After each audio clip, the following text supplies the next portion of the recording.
जय हिंद। आप सभी का स्वागत है आपके अपने YouTube चैनल संभवम क्लासेस में। देखेंगे हम लोग क्लास 10 के किसके क्लास 10th के मैथ सब सवालों को कोची कर रहे थे, हल कर रहे थे। क्या कर रहे थे? मैथ सब सवालों को क्या कर रहे थे, हल कर रहे थे। और ये कौन सा चैप्टर चल रहा है? चैप्टर नंबर पहला। देखेंगे पिछले वीडियो में हम लोगों ने प्रश्नावली 1.2 तक कर चुके थे। आज के सवालों में देखेंगे प्रश्नावली 1.3 के क्वेश्चन यानी कि उदाहरण सबको कोची करेंगे, हल करेंगे। और इसमें सीखेंगे, क्या सीखेंगे कि √2 हमारा अपरिमेय संख्या है या नहीं, इसी को सिद्ध करने के लिए सीखेंगे।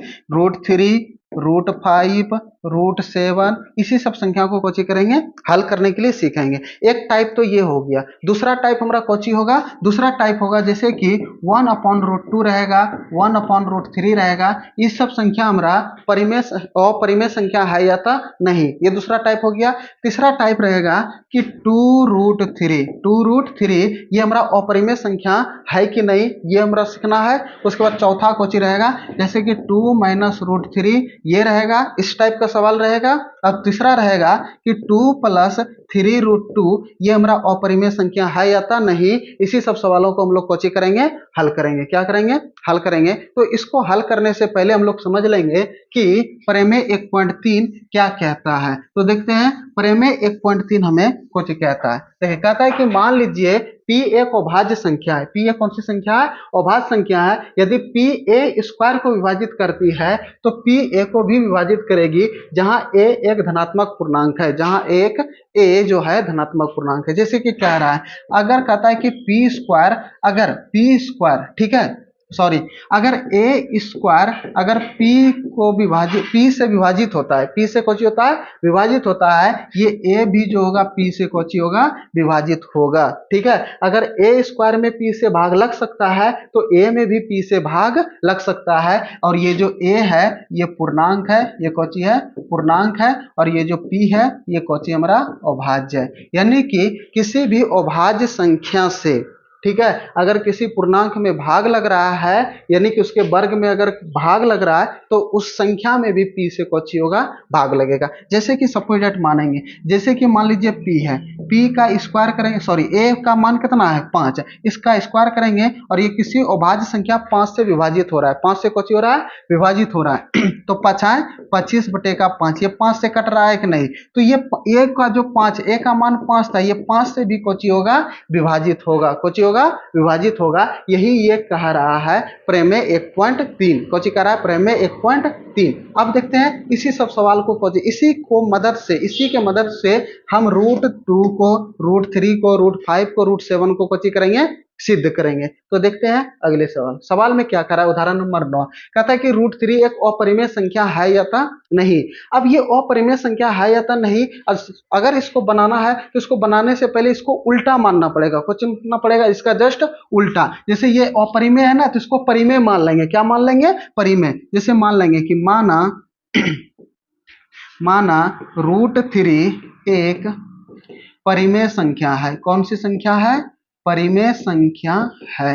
ये कौन सी संख्या है? परिमेय संख्या है। इसको जस्ट उल्टा मान लेना है। और जब परिमेय संख्या है तो इसको √3 को किस तरह से लिख सकते हैं, देखेंगे तो √3 बराबर P/Q। मान लिए कि हमारा परिमेय संख्या है तो √3 को किसके बराबर मान लिए? P/Q की तरह। ठीक है, अब यहाँ पे लिखेंगे जहां Q = 0। क्या होगा? Q = 0। जैसे कि P व Q कौन सी संख्या होगा? सअभाज्य। कौन सा संख्या? सअभाज्य संख्या है। कौन सी संख्या है? सअभाज्य संख्या है। अच्छा, सअभाज्य संख्या कहने का मतलब कौन सी होता है? वैसी दो संख्या जिसका HCF कितना हो? 1 हो। जिसका HCF जो होगा वह कितना होगा? 1 होगा। वही हमारा कौन सी संख्या होता है? सअभाज्य। जब इसको मान लिए, उल्टा मान लिए, इसको मान लिए, तो अब इसको आगे कैलकुलेशन करना शुरू कर देंगे। तो देखेंगे अब इसको क्रॉस मल्टीप्लिकेशन कर देंगे तो ये कितना हो जाएगा? ये √3 गुना Q करेंगे तो √3Q बराबर का P। अब देखेंगे ये √3 गुना में है तो उधर जाकर के किस में? भाग में बन जाएगा। तो Q बराबर P/√3 लिख दिए यहां तक में। अब क्या करेंगे? इसके दोनों तरफ वर्ग कर देंगे। दोनों तरफ कुछ कर देंगे, वर्ग कर देंगे। तो यहाँ पे लिखेंगे कि दोनों तरफ दोनों तरफ यानी कि बराबर के इस पर और बराबर के उस पर, दोनों तरफ वर्ग करने पर, वर्ग करने पर, तो दोनों तरफ वर्ग कर देंगे तो कौन हो जाएगा, ये क्यू का स्क्वायर बराबर पी अपॉन रूट थ्री का स्क्वायर। देखेंगे क्यू का स्क्वायर करेंगे तो क्यू स्क्वायर, अब पी का स्क्वायर करेंगे तो कौन हो जाएगा, ये पी स्क्वायर, अब बटे ये रूट थ्री का स्क्वायर करेंगे। देखेंगे रूट थ्री का स्क्वायर करेंगे तो स्क्वायर से रूट कट जाता है तो सिर्फ कौन बचेगा, तीन। अब ये हमको इक्वेशन नंबर फर्स्ट मान लेंगे, कौन मान लेंगे, इक्वेशन नंबर फर्स्ट। देखेंगे अभी तुरंत प्रमेय 1.3 पढ़े, प्रमेय 1.3 से अगर पी स्क्वायर किसी अभाज्य संख्या से विभाजित हो रहा है तो ये पी भी इस संख्या से कौन होगा, अभाज्य संख्या से विभाजित होगा। तो ये विभाजित हो रहा है हमारा, और जब विभाजित हो रहा है तो यहाँ पे लिखेंगे, क्या लिखेंगे कि चूंकि पी स्क्वायर 3 से विभाजित है, 3 से विभाजित है, और जब ये 3 से विभाजित है तो P भी 3 से कौन होगा, विभाजित होगा। क्या होगा, विभाजित होगा, विभाजित होगा। और जब विभाजित होगा तो मान लेंगे, क्या मान लेंगे कि माना P बटे 3, P में किससे भाग लग रहा है, 3 से भाग लग रहा है, किससे भाग लग रहा है, 3 से भाग लग रहा है। जब 3 से भाग लगेगा तो कुछ ना कुछ तो परिणाम आएगा कि नहीं, जैसे कि 10 में 2 से भाग देंगे, 2 पंचे 10, तो भागफल कितना आया, 5। उसी तरह P में 3 से भाग देंगे तो कुछ ना कुछ परिणाम आएगा कि नहीं। मान लेते हैं K1 आया, ठीक है। अब ये जो K1 आया तो K1 को मान लेते हैं एक पूर्णांक है, K1 क्या है, एक पूर्णांक है, ठीक है। अब ये K1 को है एक पूर्णांक है, जब पूर्णांक मान लिया, अब इसको क्रॉस मल्टीप्लिकेशन कर देंगे तो P गुना 1 कर देंगे तो कितना हो जाएगा, P अब बराबर 3 गुना K1 करेंगे तो 3K1, और इसको इक्वेशन नंबर कितने मान लेंगे, 2। इक्वेशन नंबर कितना, 2, क्योंकि यहाँ पे इक्वेशन नंबर फर्स्ट माने थे, ये इक्वेशन नंबर कितना हो जाएगा, 2। अब देखेंगे जब इक्वेशन नंबर 2, तो अब ये इक्वेशन समीकरण फर्स्ट में P का मान रखने पर, अब क्या लिखेंगे, समीकरण फर्स्ट में P का मान रखने पर, तो यहाँ पे लिखेंगे क्या कि समीकरण फर्स्ट में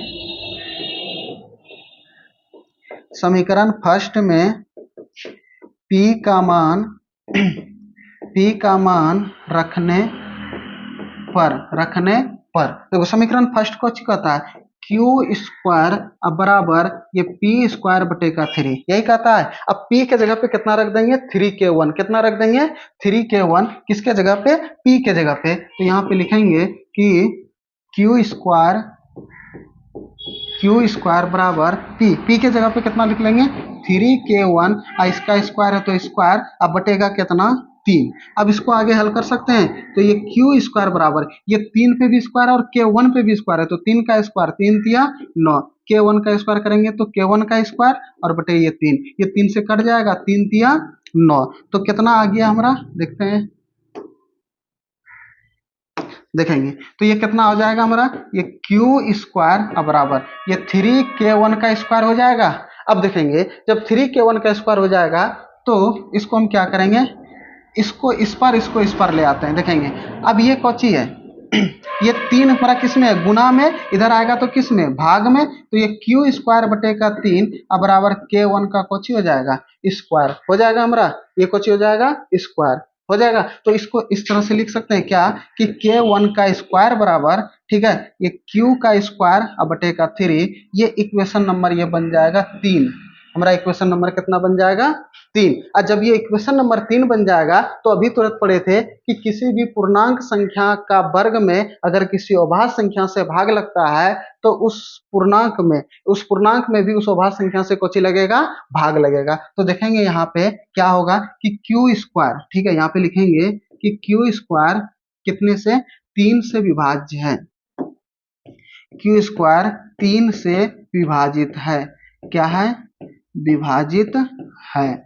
जब ये क्यू स्क्वायर 3 से विभाज्य है तो क्यू भी 3 से कौची होगा, विभाजित होगा क्यू भी 3 से कौची होगा, विभाजित होगा। और जब क्यू भी 3 से विभाजित होगा, जब 3 से भाग लग रहा है तो यहाँ पे क्या लिखेंगे तो मान लेंगे क्या कि माना क्यू बटे का 3, ठीक है, क्योंकि अभी तुरंत यहाँ पे देखें, क्या देखें कि Q भी 3 से कोची हो रहा है, विभाजित हो रहा है। देखेंगे यहाँ पे जिस पर पी स्क्वायर 3 से विभाजित होता है, P भी 3 से विभाजित होता है। मान लेते हैं P बटे 3, क्योंकि P में कितने से भाग लग रहा है, 3 से। तो उसी प्रकार यहाँ भी तो Q में जब Q स्क्वायर में 3 से विभाजित हो रहा है तो Q भी किससे विभाजित होगा, 3 से। तो जब Q में 3 से भाग देंगे तो कुछ ना कुछ तो परिणाम आएगा कि नहीं। मान लेते हैं K2, कोची आया K2, और ये जो K2 है ये कोची है, एक पूर्णांक है, एक कोची है, एक पूर्णांक है।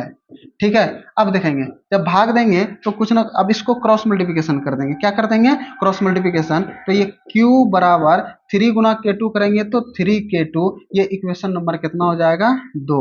इक्वेशन नंबर कितना हो जाएगा, 2। देखेंगे P और Q का मान निकल गया, P और Q का मान निकल गया। P का मान कौची निकला, 3K1, और Q का मान कौची निकला, 3K2। अब हम कौची माने थे, P व Q क्या माने थे, देखेंगे P व Q सअभाज्य है। सअभाज्य कहने का मतलब क्या है कि उसका HCF कितना निकलना चाहिए, 1। HCF कितना निकलना चाहिए, 1। लेकिन यहाँ पे कौची आ गया, 3K1 और ये 3K2, यहाँ पे 3 कॉमन आ रहा है, यानी कि उभयनिष्ठ आ रहा है, 3 कॉमन आ रहा है। इसका एचसीएफ कितना निकल जाएगा, 3। क्या एचसीएफ 3 निकला, नहीं। इसका एचसीएफ कितना निकल गया, 3। एक नहीं निकला, 3 निकल गया। तो क्या ये पूर्व किए गए कथन का कोची है, विरोधाभास है। पूर्व किए गए कल्पना कोची है, गलत है। अतः ये जो √3 है ये हमारा अपरिमेय, ये परिमेय संख्या नहीं है। तो देखेंगे कैसे लिखेंगे आगे। तो लिखेंगे यहाँ पे, क्या लिखेंगे कि समीकरण 2 व समीकरण 4 से, समीकरण 2 व समीकरण 4 से स्पष्ट है कि तीन ये संख्या का उभयनिष्ठ संख्या 3 का उभयनिष्ठ उभयनिष्ठ गुणनखंड है। 3 उभयनिष्ठ गुणनखंड है, उभयनिष्ठ संख्या है। ठीक है, जब उभयनिष्ठ गुणनखंड है तो यहाँ पे कुछ लिखेंगे कि अतः पूर्व किए गए कल्पना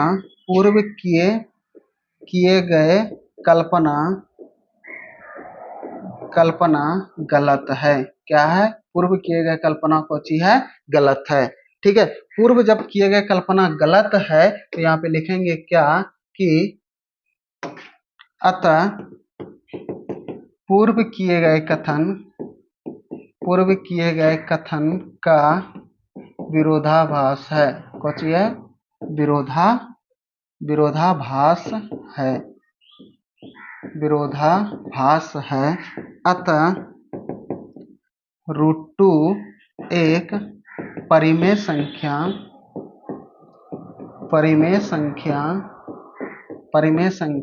नहीं है। √2 हमारा कौन सी संख्या है, परिमेय संख्या नहीं है। जब ये परिमेय संख्या नहीं है तो कौची लिखेंगे, अतः √2 एक अपरिमेय संख्या है। कौन सी संख्या है, अपरिमेय संख्या है, अपरिमेय संख्या है। यही हमें कोची करना था, सिद्ध करना था। ये हमारा कोची हो गया आंसर, इसको सिद्ध करना था। देखेंगे आज इतना ही, फिर मिलेंगे अगले वीडियो में। जय हिंद।